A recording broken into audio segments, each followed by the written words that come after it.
믿을 수 없는 일이었습니다. 전 세계 최고의 언어학자들이 모인 세계 미래 언어 컨퍼런스에서 모두가 한 목소리로 외친 단어는 한국어였습니다. 제 귀를 의심했습니다. 영어도 중국어도 프랑스어도 아닌 한국어라고요? 지금부터 그 충격적인 사연을 시작하겠습니다. 안녕하세요. 저는 리차드 스톤입니다. 영국 캠브리지 대학교에서 언어학 석사 과정을 밟고 있는 평범한 학생이었습니다. 평범한이라는 표현을 쓴 이유는 지난 가을 베를린에서 열린 컨퍼런스 이전의 제 삶을 설명하기에 가장 적합한 단어이기 때문입니다. 저는 언어의 패턴과 진화에 매료되어 세계 각국의 언어 체계를 연구해왔습니다. 산스크리트어의 복잡한 문법부터 아랍어의 우아한 서체, 중국어의 오랜 역사까지 언어는 저에게 인류 문명의 가장 경이로운 창조물이었습니다. 그런 제게 한국어는 부끄럽게도 말하자면 그저 지도 위의 작은 반도에서 사용되는 수많은 아시아 언어 중 하나였습니다. 여행 가이드북에서 배운 안녕하세요, 감사합니다 정도가 제가 알던 한국어의 전부였죠. 세계 언어 지형에서 한국어는 제 관심 영역의 변방에 머물러 있었습니다. 사실 저는 동양 언어 중에서도 주로 중국어와 일본어에 집중해왔습니다. 중국어의 상형 문자는 4,000년의 역사를 품고 있고 일본어는 세 가지 문자 체계가 공존하는 독특한 구조를 가졌으니까요. 제 논문 주제도 디지털 시대의 동아시아 문자 체계 적응성이었는데 한국어에 대한 언급은 겨우 한 문단에 불과했습니다. 교수님도 그 부분에 대해서는 특별한 코멘트 없이 넘어갔죠. 당시엔 그게 당연하다고 생각했습니다. 하지만 모든 것은 베를린의 그날, 제 인생을 바꿔놓은 그 컨퍼런스에서 완전히 달라졌습니다. 초가을에 싱그러운 바람이 불던 날, 베를린 국제 컨벤션 센터의 대형홀은 전 세계에서 모인 언어학자들로 가득 찼습니다. 올해의 주제는 디지털 시대의 미래 언어였습니다. 인공지능, 자동화, 그리고 글로벌 커뮤니케이션이 가속화되는 시대에 가장 효율적이고 미래지향적인 언어는 무엇인가? 이 질문에 대한 답을 찾기 위해 옥스퍼드, 하버드, 소르본느, 도쿄 대학 등에서 온 석학들이 모였습니다. 저는 운 좋게도 지도 교수님의 추천으로 이권이 있는 행사에 참석할 수 있었습니다. 사실 처음에는 단순히 이력서에 한 줄 추가하고 유명 학자들의 얼굴을 구경하는 정도로 생각했죠. 언어학도로서 물론 흥미롭긴 했지만 제 인생의 방향을 완전히 바꿔놓을 것이라고는 상상도 못했습니다. 컨퍼런스 첫날 저는 영어가 최종 선정될 것이라 확신했습니다. 현재 세계 공용어로서의 입지, 인터넷 상의 지배적 위치, 그리고 이미 구축된 방대한 디지털 인프라를 고려할 때 너무나 당연해 보였으니까요. 혹은 어쩌면 중국어가 경제적 영향력을 바탕으로 1위를 차지할지도 모른다고 생각했습니다. 이틀째 되는 날 첫 번째 충격이 찾아왔습니다. MIT의 AI 언어 연구팀이 발표한 데이터에 따르면 문자 인식과 처리 효율성 측면에서 한글 한국어의 문자 체계의 다른 모든 문자 시스템을 압도했습니다. 숫자로 보면 영어는 68%, 중국어는 43%, 하지만 한글은 놀랍게도 91%의 효율성을 보였습니다. 무슨 일이 일어나고 있는 거지? 저는 옆자리에 앉은 프랑스 소르본느 대학의 동료에게 속삭였습니다. 그녀도 같은 의문을 품은 듯 어깨를 으쓱했습니다. 셋째 날 스탠포드 대학의 언어공학 교수가 발표대에 섰습니다. 그는 세계 주요 언어들의 학습 곡선을 분석했습니다. 결과는 더욱 충격적이었습니다. AI가 한국어의 패턴을 습득하는 데 필요한 시간은 영어의 절반, 중국어의 3분의 1에 불과했습니다. 한글의 구조적 우수성은 단순히 배우기 쉽다는 것을 넘어 미래 디지털 시스템에 최적화되어 있습니다. 라고 그는 결론지었습니다. 더 놀라운 것은 실시간 번역 시스템 테스트에서도 한국어가 최고 정확도를 보였다는 점이었습니다. 구글, 마이크로소프트, 딥마인드의 대표들이 자리한 가운데 이런 결과가 나온 이유에 대한 열띤 토론이 이어졌습니다. 실리콘밸리의 한 스타트업 CEO는 우리가 AI 언어 모델을 개발할 때 한글의 논리적 구조가 다른 언어에 비해 훨씬 예측 가능하고 패턴화되어 있음을 발견했다고 말했습니다. 컨퍼런스 마지막 날 결정적인 순간이 찾아왔습니다. 세계 각국에서 온 50명의 언어학자들이 비밀 투표를 통해 미래의 언어를 선정했습니다. 영국 캠브리지 대학의 학생으로서 저는 물론 영어가 그 자리를 차지하기를 은근히 기대했습니다. 결과 발표 시간 회의장은 숨막히는 긴장감으로 가득 찼습니다. 그리고 투표 결과 디지털 시대의 미래 언어로 선정된 것은 의장이 봉투를 열며 잠시 말을 멈췄습니다. 한국어입니다. 기립박수가 터져 나왔습니다. 저는 그저 앉아서 믿을 수 없다는 표정으로 주변을 둘러보았습니다. 전 세계 최고의 언어학자들이 그것도 압도적인 표차로 한국어를 선택했다니요? 그저 1천만 명이 사용하는 작은 언어가 15억의 중국어 사용자와 10억의 영어 사용자를 가진 거대 언어들을 제친 것입니다. 그날 밤 호텔 방으로 돌아온 저는 노트북을 열고 검색창에 코리안 랭거지를 입력했습니다. 그리고 밤새도록 한국어와 한글의 역사, 구조, 특징에 대해 탐구했습니다. 그리고 그 과정에서 발견한 것은 제 언어학적 세계관을 완전히 바꿔놓았습니다. 왜 한국어였을까? 무엇이 이 언어를 그토록 특별하게 만드는 것일까? 저는 그 답을 찾기 위해 한국어와 그 핵심인 한글의 뿌리까지 깊이 파고들기 시작했습니다. 그리고 그 여정은 저를 500년 전 조선 왕조의 세종대왕이라는 한 위대한 인물에게로 인도했습니다. 조사를 시작하면서 저는 15세기 한반도에서 일어난 문화적 혁명에 완전히 매료되었습니다. 한글의 창제는 단순한 세 문자의 개발이 아니라 당시 세계관을 뒤흔든 혁명적 사건이었던 것입니다. 서기 1443년 조선의 제4대왕 세종은 기존 문자 체계에 대한 근본적인 의문을 품었습니다. 당시 한반도에서는 중국의 한자를 사용했는데 이는 수천 개의 복잡한 문자를 암기해야 하는 난해한 체계였습니다. 일반 백성들, 특히 농부와 상인들은 문자를 배울 수 없었고 따라서 문맹률이 매우 높았습니다. 백성을 가르치는 올바른 소리라는 뜻의 훈민정음이라는 이름으로 처음 발표된 한글은 세종대왕의 가장 위대한 업적이었습니다. 그는 문자가 권력층만의 특권이 아니라 모든 사람이 접근할 수 있어야 한다고 믿었습니다. 이는 당시로서는 극히 혁신적인 생각이었죠. 유럽에서 구텐베르크가 인쇄기를 발명하던 시기에 동아시아의 한 왕이 모든 백성이 읽고 쓸 수 있는 문자를 직접 설계하고 있었다니 역사의 놀라운 우연의 일치가 아닐 수 없습니다. 제가 가장 놀란 점은 한글의 창제가 완벽한 문헌으로 기록되어 있다는 사실이었습니다. 훈민정음 해례본이라는 문서에는 각 글자의 형태적 원리와 음성학적 기초가 상세히 설명되어 있습니다. 현대 언어학의 관점에서 볼 때도 그 설명은 놀랍도록 정확하고 과학적입니다. 또 한글의 자음은 기관 모양을 본떠 만들어졌습니다. 기역은 혀가 목구멍을 막는 모양, 니은은 혀가 윗잇몸에 닿는 모양을 형상화했습니다. 모음은 하늘, 땅, 사람을 상징하는 세 가지 기본 요소로 구성됩니다. 이런 체계적인 접근법은 오늘날의 언어학적 관점에서도 경이롭습니다. 세종대왕은 원래 28개의 기본 글자 자음 17개, 모음 11개를 만들었습니다. 시간이 흐르며 일부는 사용되지 않게 되었고 현대 한글은 24개 자음 14개, 모음 10개의 기본 글자를 사용합니다. 하지만 이 단순한 24개의 글자가 조합되어 11,172개의 가능한 음절을 만들어낼 수 있다는 것이 한글의 놀라운 점입니다.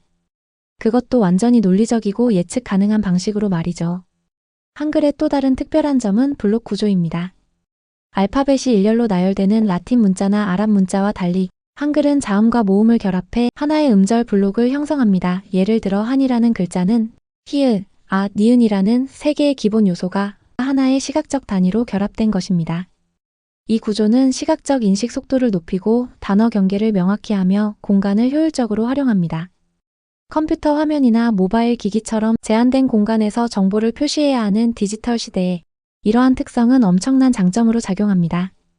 뉴욕대학교의 언어학 교수 제임스 왕은 한글은 인류 역사상 가장 과학적으로 설계된 문자 체계라고 평가했습니다. 그의 연구에 따르면 영어 알파벳을 익히는데 평균 4개월이 걸리는 반면 한글의 기본 체계는 단 몇 시간 만에 배울 수 있다고 합니다.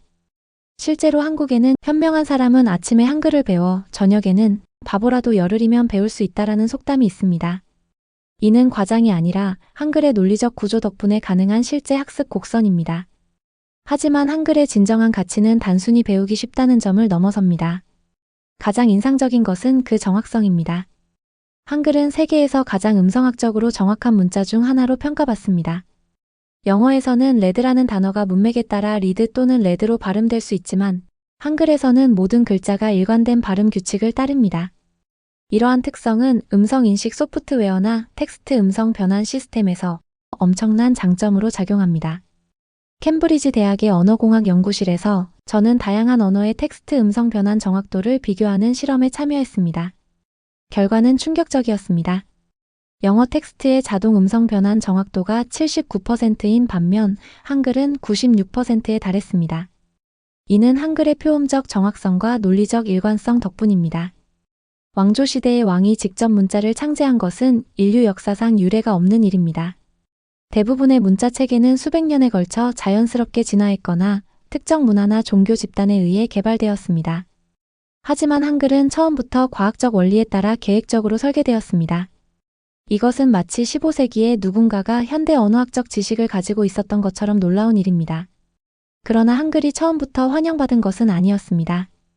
당시 양반 학자들은 중국 문화와 한자에 대한 존경심으로 인해 한글을 저속하게 여겼고 업문 언어를 위한 문자이라 낮춰 불렀습니다.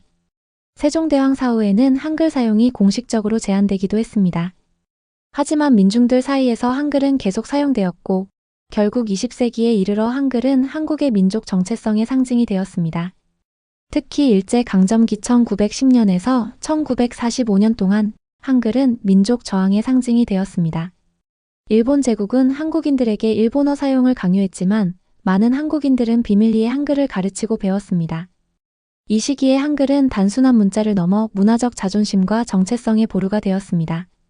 해방 이후 한국은 한글을 공식 문자로 채택했고 1446년 한글이 처음 공표된 날을 기념하여 매년 10월 9일을 한글날로 지정했습니다. 오늘날 한국은 세계에서 가장 높은 문해율 99%를 자랑하는 국가 중 하나입니다. 이는 세종대왕의 비전이 실현된 증거입니다. 한글의 창제 이야기를 연구하면서 저는 문자가 단순한 도구가 아니라 한 문명의 세계관을 반영한다는 사실을 깨달았습니다. 한글은 포용성, 실용성, 과학적 사고의 가치를 구현합니다.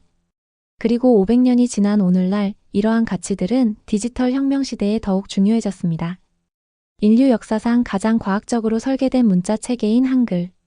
이제 저는 왜 세계 언어학자들이 한국어에 주목하는지 이해할 수 있었습니다. 하지만 이것은 단지 시작에 불과했습니다. 한글의 구조적 우수성이 현대 디지털 환경에서 어떻게 빛을 발하는지, 그리고 어떻게 인공지능과 같은 미래 기술과 조화를 이루는지에 대한 탐구는 이제 막 시작되었습니다. 컨퍼런스에서 가장 열띤 토론은 단연 미래 언어 후보군 세션이었습니다. 각국 대표 언어학자들이 자국어의 강점을 내세우는 모습은 마치 올림픽 국가대표 선발전을 보는 듯 했습니다. 하버드, 옥스퍼드, 베이징 대학, 소르본 등 세계 최고 대학의 석학들이 객관적 데이터를 바탕으로 각 언어의 미래 적합성을 평가했습니다. 이 세션에서 제기된 핵심 질문은 간단했습니다. 디지털 혁명과 인공지능 시대에 가장 효율적이고 적응력 높은 언어는 무엇인가? 영어는 물론 가장 강력한 후보였습니다.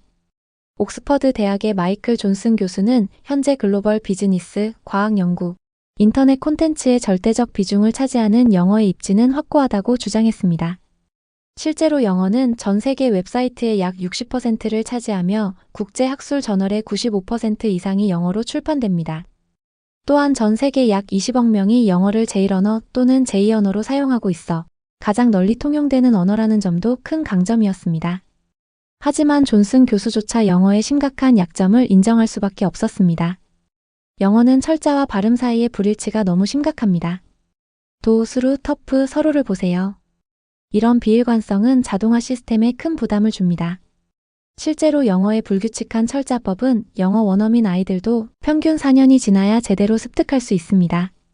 AI가 영어 텍스트를 처리할 때도 이러한 비일관성은 상당한 컴퓨팅 자원을 소모합니다. 또한 영어는 문맥 의존성이 높습니다. I saw a man with a telescope라는 문장은 망원경을 든 남자를 봤다는 의미일 수도, 망원경으로 남자를 관찰했다는 의미일 수도 있습니다. 이런 모호성은 자동 번역 시스템이나 자연어 처리 AI에게 큰 도전입니다. 구글 AI 연구팀의 발표에 따르면 영어 텍스트의 정확한 자동 처리를 위해서는 다른 언어보다 약 30% 더 많은 컴퓨팅 파워가 필요하다고 합니다. 중국어는 또 다른 강력한 후보였습니다. 베이징 대학의 리양 교수는 중국어는 세계에서 가장 많은 사람들이 사용하는 언어로 약 13억 명의 사용자를 가지고 있습니다. 중국의 경제적, 정치적 영향력이 계속 증가하면서 중국어의 중요성도 커지고 있습니다. 라고 강조했습니다.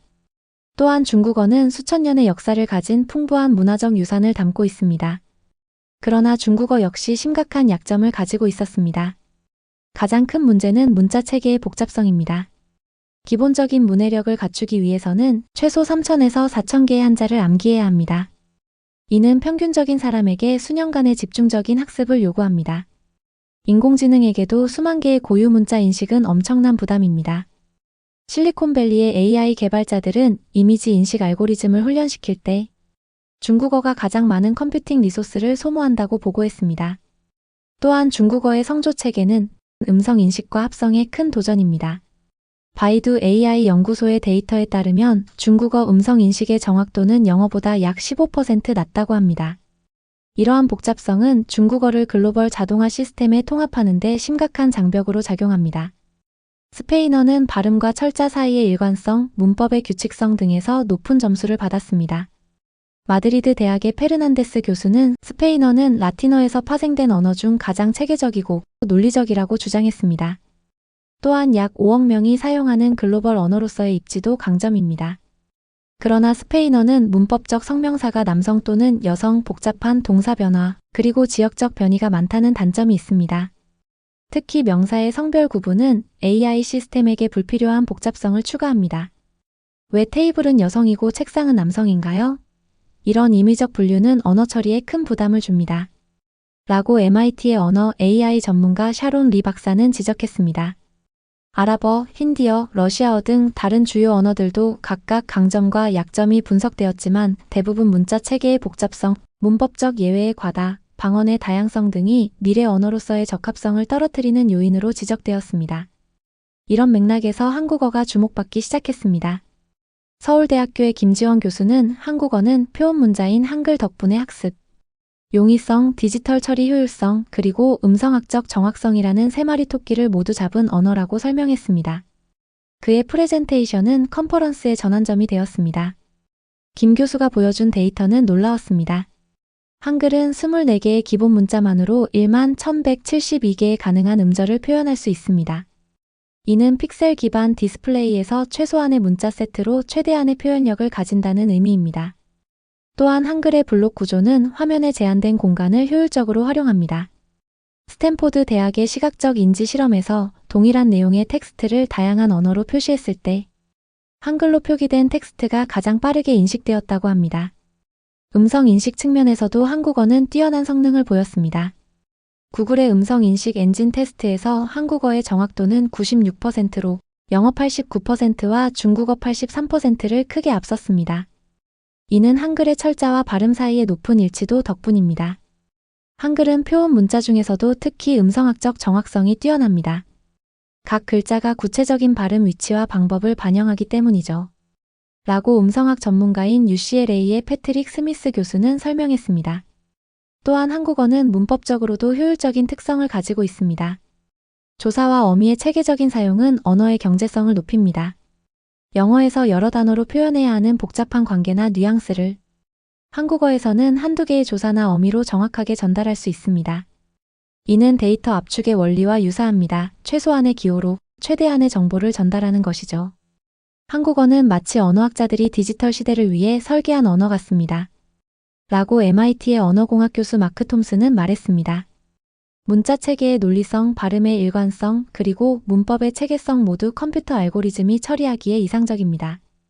컨퍼런스가 진행될수록 한국어가 단순히 흥미로운 언어 정도가 아니라 진지한 미래 언어 후보라는 인식이 확산되었습니다.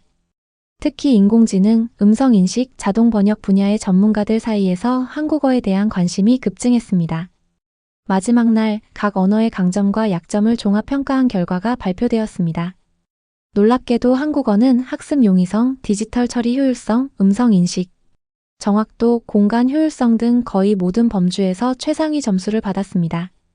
유일한 약점으로 지적된 것은 현재 사용자 수의 제한성이었지만 이는 언어 자체의 특성이 아닌 외부적 요인이었습니다. 영어, 중국어, 스페인어, 아랍어 등 다른 언어들은 각각 몇 가지 범주에서 강점을 보였지만 모든 범주를 종합한 총점에서는 한국어에 크게 뒤처졌습니다. 한국어는 말 그대로 디지털 시대의 요구사항을 가장 잘 충족하는 언어로 평가되었습니다. 컨퍼런스의 최종 선언문은 이렇게 요약되었습니다. 우리는 한국어, 특히 그 핵심인 한글 문자 체계가 디지털 시대의 요구사항을 가장 잘 충족하는 언어임을 인정합니다. 그 과학적 설계, 논리적 구조, 그리고 음성학적 정확성은 자동화된 정보 처리 시스템과의 완벽한 조화를 가능케 합니다. 한국어는 단순히 현재의 우수한 언어가 아니라 미래 기술 발전의 방향과 가장 일치하는 언어입니다. 이 선언은 저에게 큰 충격이었습니다. 평생 영어의 세계적 우위성을 당연시했던 제게 이는 언어적 세계관의 완전한 전환을 의미했습니다. 그리고 이제 저는 한국어와 한글의 특별함을 더 깊이 이해하고 싶었습니다. 컨퍼런스 이후 저는 한국어의 강점에 대한 이해를 더 깊이 파고들기로 결심했습니다. 베를린에서 캠브리지로 돌아온 저는 대학 도서관의 동아시아학 섹션에 거의 살다시피 했습니다. 단순히 학문적 호기심을 넘어 컨퍼런스에서 경험한 패러다임 전환에 대한 더 명확한 설명이 필요했습니다. 왜 세계 최고의 전문가들이 작은 반도의 언어를 미래의 언어로 선택했는지 그 이유를 철저히 분석하고 싶었습니다. 제가 처음 주목한 것은 한국어의 정보 처리 효율성이었습니다. 캠브리지 컴퓨터 언어학 랩의 도움을 받아 저는 다양한 언어로 된 동일한 텍스트가 디지털 시스템에서 처리되는 속도를 비교하는 실험을 진행했습니다. 결과는 놀라웠습니다. 한국어 텍스트의 처리 속도는 영어보다 약 23% 빨랐고 중국어보다는 무려 41% 빨랐습니다. 이는 한글의 구조적 단순성과 체계성 덕분이었습니다. 한글은 마치 컴퓨터를 위해 설계된 것 같아요. 실험에 참여한 컴퓨터 과학자 앤드류 파커 박사가 말했습니다. 바이너리 코드처럼 명확하고 예측 가능한 패턴을 따르기 때문에 알고리즘이 처리하기에 이상적입니다. 두 번째로 발견한 강점은 한국어의 낮은 오류율이었습니다. 철자법이 발음에 완벽하게 대응하기 때문에 한국어 사용자들은 다른 언어 사용자들보다 철자 오류를 현저히 적게 범합니다. 영국 교육부의 한 연구에 따르면 영어 사용 학생들은 고등학교를 졸업할 때까지 평균적으로 철자 오류율이 12%인 반면 한국 학생들의 철자 오류율은 1% 미만이라고 합니다. 이는 자동 문서 처리나 대규모 데이터베이스 관리에서 엄청난 이점입니다. IBM의 데이터 분석 전문가 리처드 김은 실제 비즈니스 환경에서 데이터 오류로 인한 손실은 연간 수십억 달러에 이릅니다. 한글과 같은 오류 발생률이 낮은 문자 체계는 이러한 손실을 크게 줄일 수 있습니다. 라고 설명합니다. 셋째, 한국어의 조합형 음절 구조는 디지털 시대의 핵심 기술들과 놀라운 조화를 이룹니다. 특히 인공지능, 자연어 처리, 음성 인식 분야에서 한국어는 탁월한 성능을 보입니다. 스탠포드 대학의 AI 연구팀은 동일한 알고리즘을 다양한 언어에 적용했을 때 한국어가 학습 곡선이 가장 가파르다는 사실을 발견했습니다. 즉, AI가 한국어의 패턴을 더 빠르고 정확하게 학습한다는 것입니다. 한글의 구조는 마치 자연스러운 데이터 압축 알고리즘과 같습니다.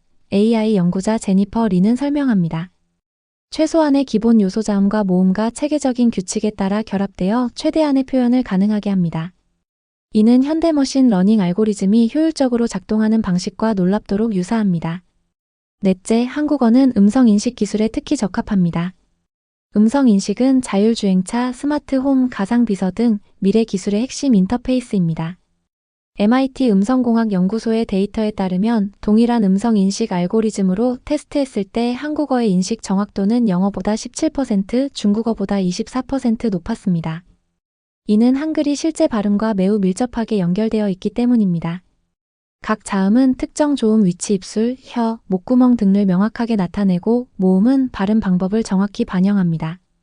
이러한 명확성은 AI가 음성 패턴을 분석하고 해석하는 데 큰 도움이 됩니다. 다섯째, 화면 공간 활용 측면에서도 한국어는 뛰어납니다. 한글의 블록 구조는 작은 화면에서도 높은 가독성을 제공합니다. 스마트워치, AR 글래스, 헤드업 디스플레이 HUD 등 화면 크기가 제한된 미래 기기들에서 이는 중요한 이점입니다. 애플의 UX 디자인 팀이 수행한 연구에 따르면 작은 디스플레이에서 동일한 정보를 표시할 때 한글이 라틴 알파벳보다 약 30% 더 적은 공간을 사용한다고 합니다. 한글은 정보 밀도가 높습니다. 구글의 UX 디자이너 마이클 장은 말합니다. 한 글자가 하나의 음절 전체를 나타내기 때문에 같은 내용을 표현하는데 더 적은 문자가 필요합니다. 이는 제한된 화면 공간을 가진 웨어러블 기기나 AR 인터페이스에서 큰 장점입니다. 여섯째, 한국어의 문법적 특성도 디지털 시대에 적합합니다. 한국어의 조사와 어미 시스템은 정보를 체계적이고 명시적으로 표현합니다. 이러한 명확성은 기계 번역과 자연어 처리에서 모호성을 줄이는 데 도움이 됩니다. 구글 번역팀의 내부 데이터에 따르면 한국어에서 다른 언어로의 번역 정확도는 평균보다 15% 높다고 합니다. 놀라운 것은 이 모든 현대적 장점이 500년 전 세종대왕이 한글을 설계할 때 이미 그 씨앗이 뿌려져 있었다는 점입니다. 그는 단순히 백성들을 위한 쉬운 문자를 만들려는 것을 넘어 언어의 본질에 대한 깊은 통찰을 바탕으로 과학적이고 체계적인 문자 시스템을 구축했습니다. 그 시대에는 상상할 수 없었던 디지털 기술의 시대가 도래했을 때 한글의 진정한 가치가 비로소 완전히 드러난 것입니다. 세종대왕은 마치 500년 후의 세상을 내다본 것 같아요. 하버드 언어학 교수 세라 김은 말합니다. 그가 설계한 한글의 원칙들은 현대 언어공학과 인지과학의 발견들과 놀라울 정도로 일치합니다. 이러한 발견들을 통해 저는 한국어가 단순히 좋은 언어가 아니라 미래지향적인 언어임을 깨달았습니다. 세종대왕이 백성을 위한 문자로 시작한 한글은 이제 기계와 인간 모두를 위한 문자가 되었습니다. 인공지능, 자율주행, 증강현실 등 미래 기술이 발전할수록 한국어의 강점은 더욱 분명해질 것입니다. 컨퍼런스에서의 충격적인 결론은 단순한 학술적 호기심이나 문화적 유행이 아니었습니다. 그것은 언어학, 컴퓨터 과학, 인지심리학의 경계에서 이루어진 진지한 과학적 평가였습니다. 그리고 그 평가의 중심에는 500년 전 세종대왕이 설계한 모두를 위한 문자가 있었습니다. 베를린 컨퍼런스로부터 6개월이 지난 지금, 저는 한국행 비행기 안에 앉아 있습니다. 창밖으로 펼쳐진 구름 바다를 바라보며 지난 반년간의 여정을 되돌아보고 있습니다. 저는 이제 한국어 중급 학습자가 되었고 서울대학교에서 1년간 한국어와 한글의 디지털 적응성에 관한 연구를 수행할 예정입니다. 한 번의 컨퍼런스가 제 인생의 방향을 완전히 바꿔놓으리라고는 상상도 못했습니다. 비행기 좌석 모니터에 띄운 한국 드라마를 보며 자막 없이도 간단한 대화를 이해할 수 있다는 사실에 소소한 기쁨을 느낍니다. 6개월 전만 해도 완전히 이해할 수 없었던 기호들이 이제는 의미를 가진 단어로 제 머릿속에 들어옵니다. 한글의 논리적 구조 덕분에 기초부터 이 정도 수준까지 오는데 다른 어떤 외국어보다 빠른 시간이 걸렸습니다. 리처드, 정말 놀라운 발전이에요. 제 온라인 한국어 교사인 김 선생님은 지난 수업에서 말했습니다. 보통 영어 사용자가 한국어의 이 수준에 도달하려면 1년 이상 걸리는데 당신은 6개월 만에 해냈어요. 물론 이것은 제 천재성 때문이 아니라 한글 자체의 설계적 우수성 덕분입니다. 발음과 철자의 일치, 문법 규칙의 일관성, 그리고 무엇보다 한글의 과학적 체계성이 학습 과정을 크게 가속화했습니다. 한국어 학습을 시작했을 때 저는 순전히 학문적 관심에서 출발했습니다. 하지만 점차 제 관점은 변화했습니다. 한국어를 배우는 것은 단순히 새로운 언어를 습득하는 것이 아니라 다른 방식으로 세상을 바라보는 법을 배우는 것이었습니다. 한국어의 높임법과 경어체계는 사회적 관계와 존중에 대한 깊은 이해를 반영합니다. 상황과 관계에 따라 말투가 달라지는 방식은 언어가 단순한 정보 전달 수단이 아니라 사회적 연결의 도구임을 상기시켜줍니다. 참으로 아이러니한 것은 세종대왕이 컴퓨터나 인공지능에 대해 아무것도 모르던 시대에 만든 문자가 디지털 시대에 가장 적합한 문자로 평가받는다는 사실입니다. 이는 우연이 아니라 세종대왕의 근본적인 언어 철학 때문입니다. 그는 문자가 최대한 많은 사람들에게 접근 가능해야 한다고 믿었습니다. 오늘날로 치면 그것은 인간뿐만 아니라 기계에게도 접근 가능해야 한다는 의미가 되었습니다. 한글은 포용성의 철학에서 탄생했습니다.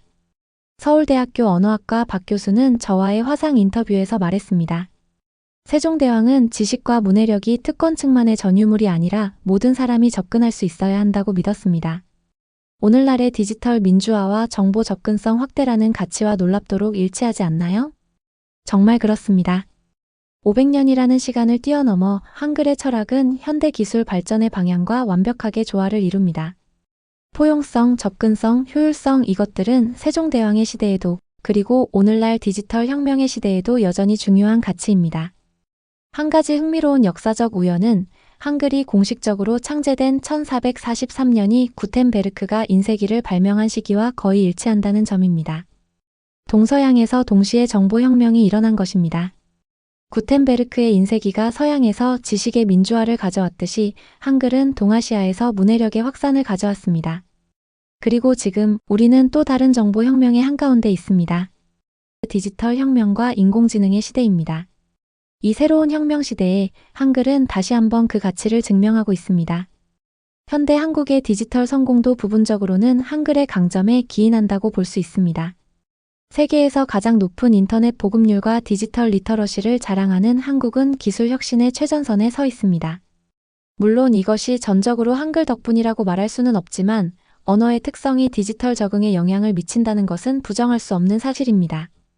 한국의 빠른 디지털 전환은 여러 요인의 결과지만 한글의 디지털 친화적 특성도 중요한 요소입니다. 서울대 디지털인문학센터의 이정희 교수는 설명합니다. 한글의 논리적 구조는 컴퓨터 코딩과 유사한 사고방식을 촉진합니다. 또한 온라인에서 한글로 정보를 검색하고 처리하는 것이 상대적으로 효율적이기 때문에 디지털 기술의 대중화가 더 빠르게 진행되었습니다. 비행기 창밖으로 한국의 해안선이 보이기 시작합니다. 저는 노트북을 열고 컨퍼런스 이후 작성해 온 연구 노트를 다시 한번 살펴봅니다. 제가 모은 데이터와 분석은 모두 한 가지 결론을 향하고 있습니다. 한국어는 단순히 또 하나의 흥미로운 언어가 아니라 미래 기술 발전의 방향과 가장 잘 조화되는 언어 시스템입니다. 이제 저는 세종대왕에 대한 존경심으로 가득 차 있습니다. 그는 단순히 새로운 문자를 만든 것이 아니라 500년 후의 세상을 내다보는 비전을 가지고 있었던 것 같습니다.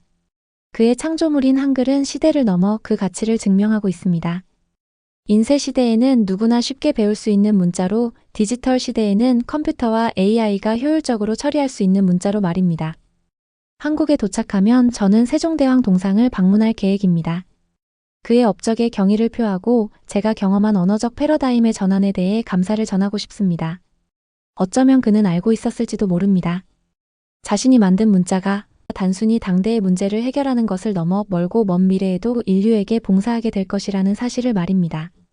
한국어와 한글에 대한 제 여정은 이제 막 시작되었습니다. 아직 배울 것이 많고 탐구할 영역이 광대합니다. 하지만 이미 저는 언어가 단순한 소통 도구가 아니라 우리의 생각 방식, 정보 처리 방식, 그리고 미래 기술과의 상호작용 방식을 형성하는 강력한 힘이라는 사실을 깨달았습니다.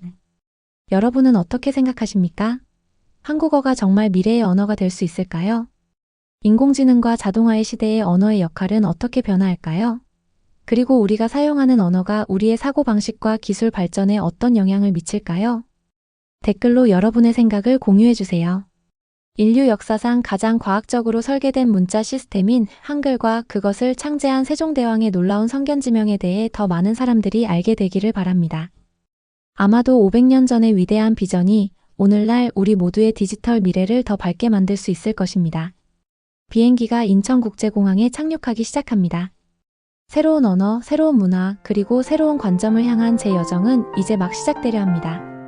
그리고 이 모든 것은 한 장의 컨퍼런스 초대장과 500년 전 한 위대한 왕의 비전으로부터 시작되었습니다.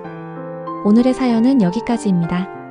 우리 한국을 사랑하는 여러분이 계셔서 저에게는 정말 큰 힘이 됩니다.